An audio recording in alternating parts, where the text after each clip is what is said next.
don't have to be so strong. You don't have to be so strong. Tell this to the LGBTQ youth you work with.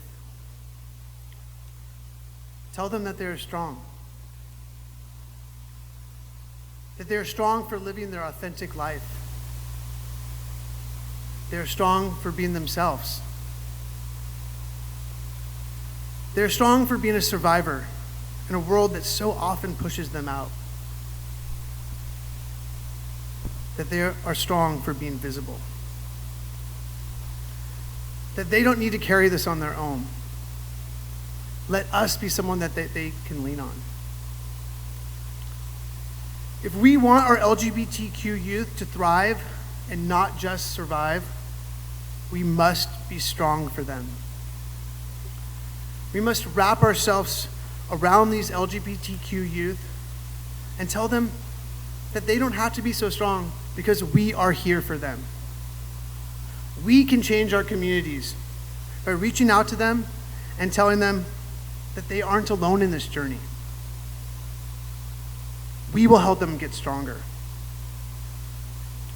We will help them feel seen and heard. We can tell them that they're loved for who they are. We can make a difference. Welcome, everybody, to our 13th annual EDGY Conference.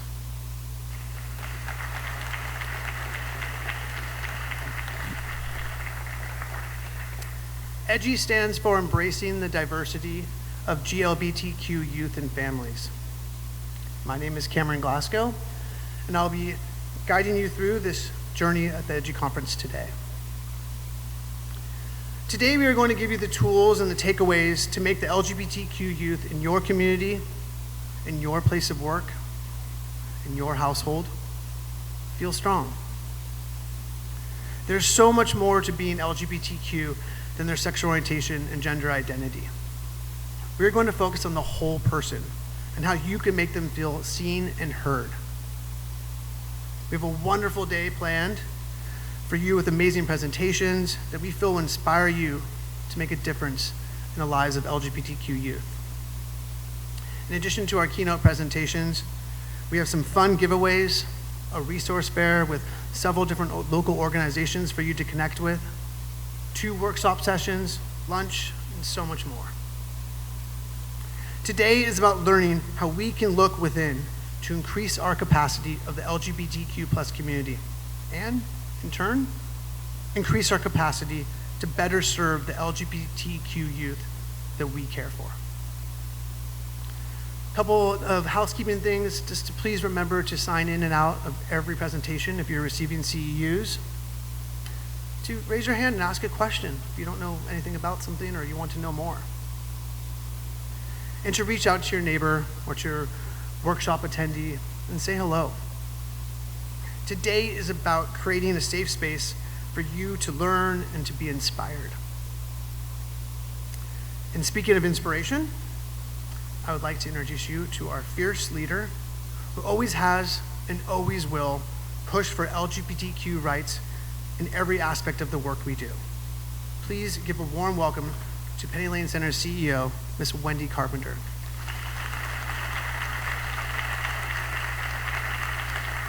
Well, good morning and welcome to our 13th annual EDGY Conference. So pleased to see all of you and want to thank Cameron, who always just leads an incredible conference, and I'm indebted to you for all the work that you put in. But the truth is that my story with the LGBTQ community really started 13 years ago, and if I'm being totally honest, and a story I don't tell as often as I should, I owe who I am today and a debt of gratitude to the LGBTQ community. 13 years ago, the center, which back in the day was called the Gay and Lesbian Center, was awarded a multi-year, multi-million-dollar grant, the biggest of its kind back in the day. And it was really to transform the foster care system, and still the same struggles that we see today. And all of a sudden, I found myself at the center, and if you've been there, you know how intimidating that is. And I was at a table full of people, probably 50 people, and here I was, this white, straight girl from Tucson, Arizona, and I really doubted whether I had a place at that table. Although I was passionate about foster care, and I knew that Penny Lane, since the very beginning, had always opened our doors to children and families who were gay and lesbian. We didn't think any different. They needed help. We were there. We gave them a sense of belonging, acceptance, hopefully some healing. But I was also raised to be the good little girl and to sit there and look poised and articulate, but you didn't speak unless you knew what you needed to say. And so for several meetings, I would show up. Now, I'm not saying I was the best dressed, but there were several people that did comment that I looked pretty good sitting there. But I really did not know what I could add to the conversation. And so I followed along, and we went up and down the state, and we went to DC. And I remember very clearly a person saying to me, "Well, what do you think, Wendy?"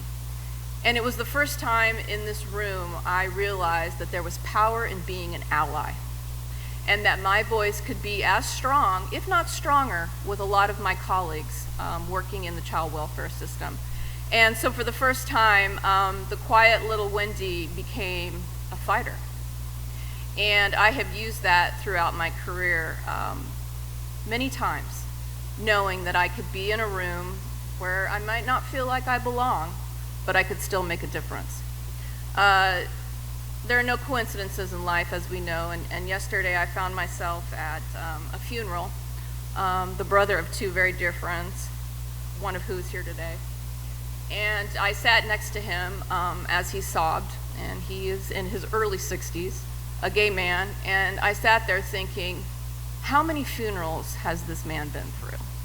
Hearkening back to the dates of the 80s and 90s when I know he buried too many friends due to AIDS and HIV-related deaths.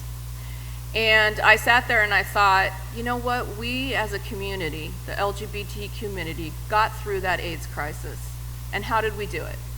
It was not with leading from our hearts. It was not sitting pretty in a corner. It was fighting.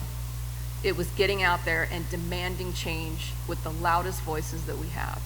And so today I feel that that strength in me rising up again as we are faced with 470 anti-LGBTQ bills across this nation. Take that number in. To say that we are at war, I think is an understatement. Because of those 470 anti-LGBTQ bills, 362 are anti-trans. This is the time where we come together and it's time to fight. And I will tell you this, the quiet little Wendy will not be the quiet little Wendy anymore.